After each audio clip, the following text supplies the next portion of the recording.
TV নিউজে সবাইকে স্বাগত। জানিয়ে দিচ্ছি সংবাদ শিরোনাম। সরকারি কর্মচারীদের সম্পদের হিসাব দাখিলের বিধি বাস্তবায়নের নির্দেশ। 4 সমুদ্র বন্দরে 3 নম্বর সতর্ক সংকেত। নারায়ণগঞ্জে জঙ্গি সন্দেহে গিরিরেখা ভবনে অভিযান।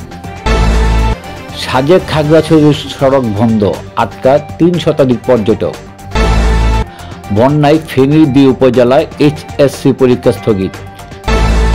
ইসরায়েলে মুহুর্মুহু রকেট হামলা। সরকারি কর্মচারী ও তাদের পরিবারের সম্পদ বিবরণী ঘোষণা এবং সময়ে সময়ে দাখিলের বিধি যথাযথভাবে বাস্তবায়ন করতে নির্দেশ দিয়েছেন হাইকোর্ট।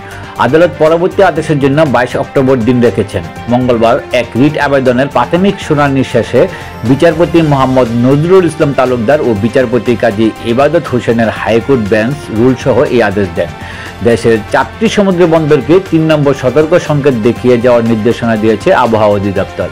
মৌসুমী বায়ুর অক্ষ পাঞ্জাব, হরিয়ানা, উত্তরপ্রদেশ, বিহার, পশ্চিমবঙ্গ ও বাংলাদেশের মধ্যাঞ্চল হয়ে আসাম পর্যন্ত বিস্তৃত রয়েছে। একই সঙ্গে এটি বাংলাদেশের উপর সক্রিয় এবং উত্তর বঙ্গোপসাগরের প্রবল অবস্থা রয়েছে।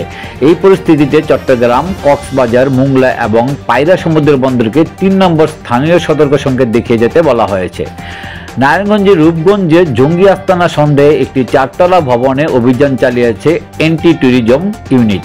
মঙ্গলবার দুপুর থেকে অভিযান শুরু করে এটিইউ ও আইনশৃঙ্খলা বাহিনীর সদস্যরা।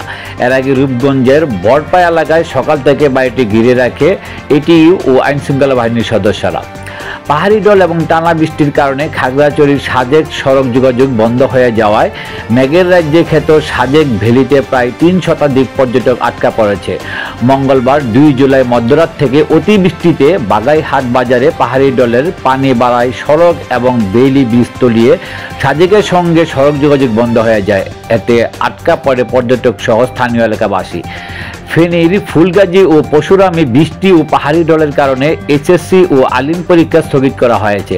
মঙ্গলবার সকালে ফেনীর জেলা প্রশাসক শাহিন আক্তার এই তথ্য নিশ্চিত করেছেন। জেলা প্রশাসক বলেন, মুহুরী নদীর ভাত ভেঙে ফুলগাজী ও পরশুরাম উপজেলার বেশ কয়েকটি এলাকায় প্লাবিত হয়েছে। শিক্ষার্থীদের কথা বিবেচনা করে আজকের পরীক্ষা স্থগিতের ব্যাপারে সংশ্লিষ্ট কর্তৃপক্ষকে জানানো হয়েছিল।